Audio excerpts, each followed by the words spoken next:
আসসালামু আলাইকুম। জীবন সংসার একটা নতুন ব্লগে আপনাদেরকে স্বাগত। আজকের ব্লগটা শুরু করলাম আমার পাকের ঘর থেকে। আজকে মাটন পাকাবো। এটা হচ্ছে গরুর মাংস, এটা হচ্ছে সিনার গরুর মাংস। দেখেন, এই যে চর্বিযুক্ত।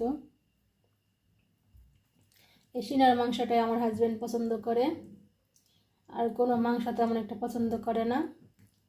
গরুর মাংস এই সিনাটাই পছন্দ করে। আর হচ্ছে এখানে হচ্ছে টমেটো কেটে রেখেছি, আর এখানে পেঁয়াজ কেটে রেখেছি।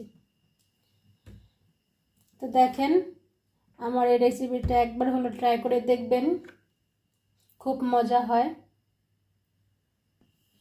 এই যে পাতিলা বসায় দিলাম, মাটন পাকাবো।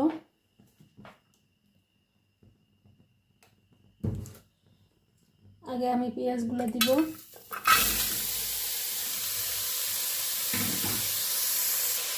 পেঁয়াজগুলো দিলাম, তারপরে এখন এখানে লবণ দিব। আগে লবণটা দিয়ে এই পেঁয়াজের পানিগুলো শুকাবো।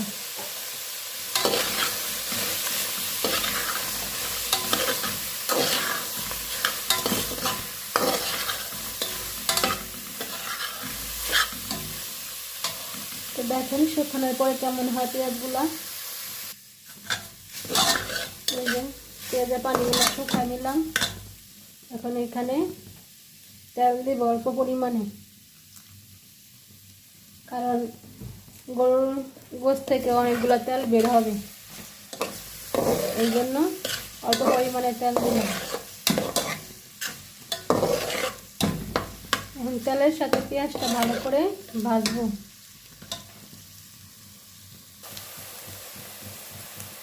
হালকা একটু ভাজা হলে এই যে তেজপাতা, দারুচিনি আর হচ্ছে এই যে 4টা এলাচ দিয়ে দিলাম।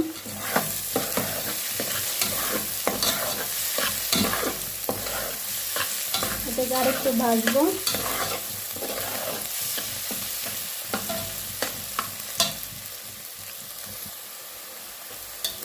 দেখেন পেঁয়াজটা আমার ভাজা হয়ে গেছে, আর ভাজবো না।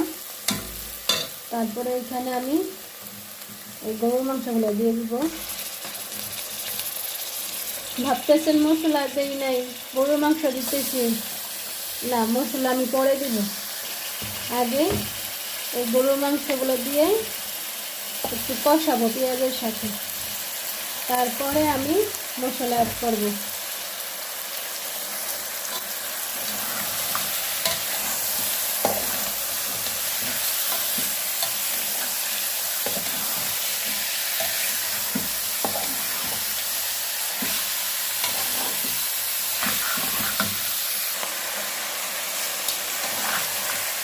নাড়াচাড়া দিয়ে দিলাম।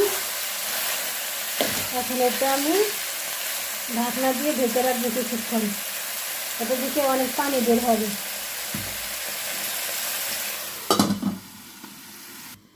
দেখেন কিছুক্ষণ ঢেকে রাখার পরে কিন্তু এখান থেকে অনেক পানি বের হয়েছে, দেখেছেন? অনেক পানি বের হয়েছে গোশ থেকে।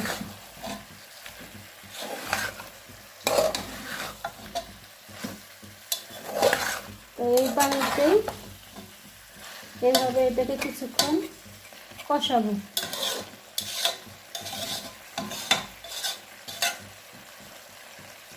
ঢেকে রাখি।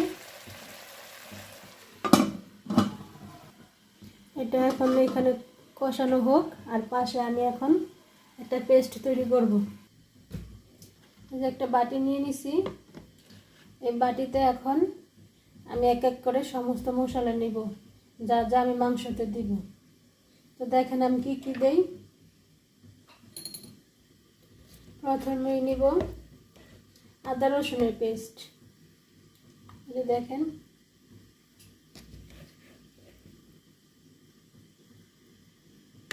আদা রসুনের পেস্ট নিলাম যতটুকু পরিমাণে। তারপরে নিব হলুদের পাউডার। হলুদের পাউডার নিলাম 1 চামচ, একটু দিন। তারপরে নিব মরিচের পাউডার,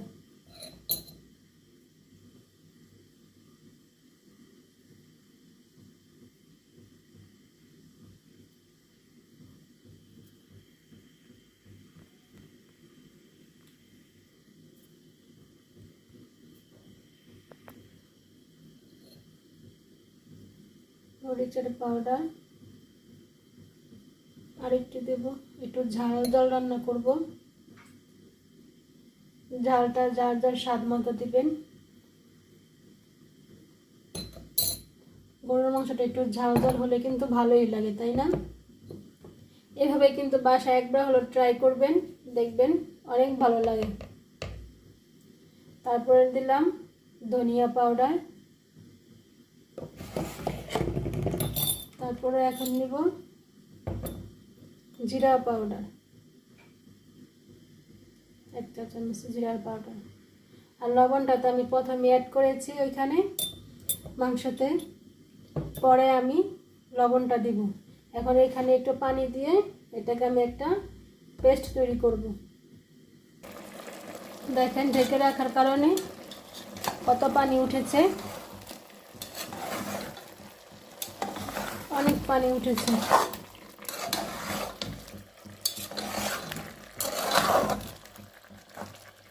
দেখেন কত পানি উঠে গেছে। মাংস থেকে কিন্তু অনেক পানি ছাড়ে। এটাকে আমি ভালো করে নেড়ে চেড়ে দিব এবং ভালো করে কষাবো এই পানিতে।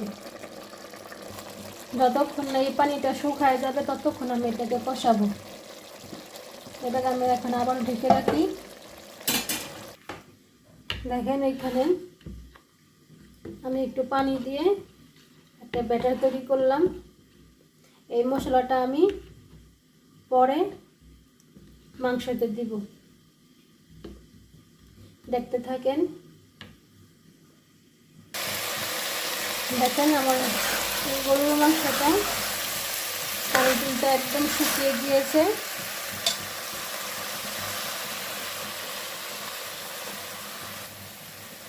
দেখেন তেল বের হয়ে গেছে, দেখছেন চর্বি গলে তেল বের হয়ে গেছে।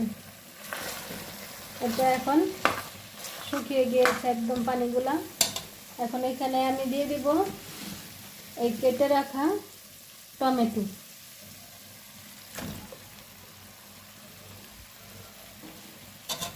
কেটে রাখা টমেটোগুলো এটার সাথে ভালো করে মিশিয়ে দিব। টমেটোগুলো যখন একটু গলে গলে যাবে তারপরে আমি এটাতে মশলাগুলো অ্যাড করব।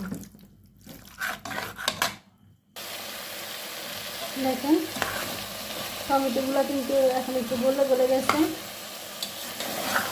এই পর্যায়ে আমি এখন দিয়ে দেব এই যে পেস্ট করে রাখা মশলাগুলো, আদা রসুন মশলা বাটিতে আমি দেখে পানি দিয়ে তারপরে একটু দিয়ে দেবো।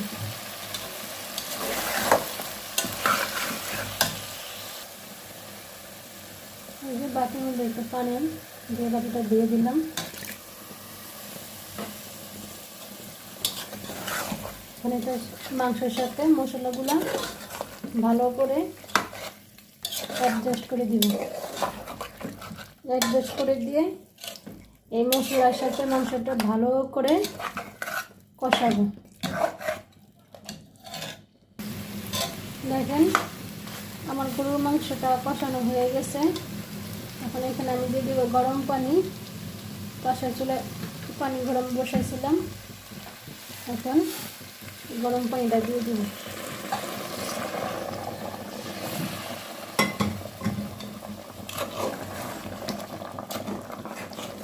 এই গরম পানিতেই মাংসটা একদম ভালোভাবে সিদ্ধ হয়ে যাবে।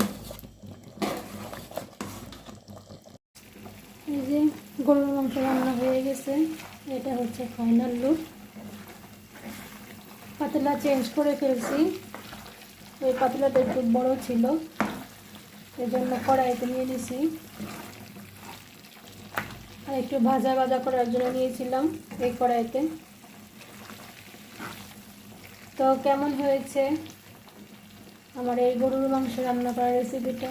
যদি ভালো লাগে তাহলে অবশ্যই লাইক করে দিবেন, শেয়ার করে দিবেন, আর একবার হলো ট্রাই করে দেখবেন। এভাবে রান্না করে খেতে কিন্তু খুবই মজা লাগে, খুবই ভালো লাগে। একবার রান্না করলে আরেকবার রান্না করতে ইচ্ছা করবে। আর এখানে আমার ভাত বসাই দিছি, ভাতও বলক চলে আসছে।